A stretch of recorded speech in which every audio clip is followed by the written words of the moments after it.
warahmatullahi wabarakatuh.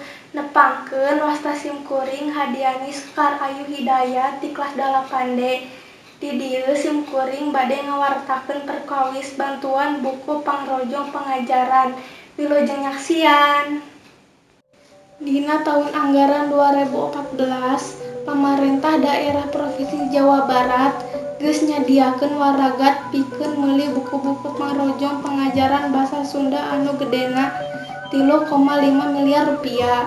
Kitu anu ditandeskeun ku Gubernur Jawa Barat dina wawancarana jeung Majalah Sunda, Kemis 10 November 2013.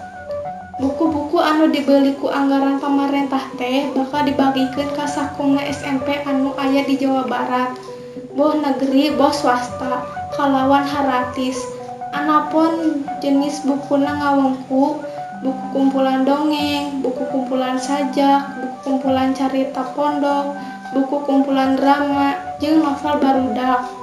Buku anu bakal dibagikeun teh henteu sagawayah, tapi kudu diajen heula ku tim pangajen anu diwangun ku para sastrawan, budayawan, jeung akademisi. Buku anu nyumponan syarat kakara dibagikeun ngaliwatan Dinas Pendidikan Kabupaten atawa kota masing-masing daerah. Aya 800 buku anu diajen taun ieu, sarta anu nyumponan syarat pikeun jadi buku pangrojong pengajaran di sakola ngan genep 130 buku. Sesana, eusina jeung temana dianggap kurang loyog keur bacaeun barudak SMP. Mung sakieu anu ti simkuring. Wassalamualaikum warahmatullahi wabarakatuh.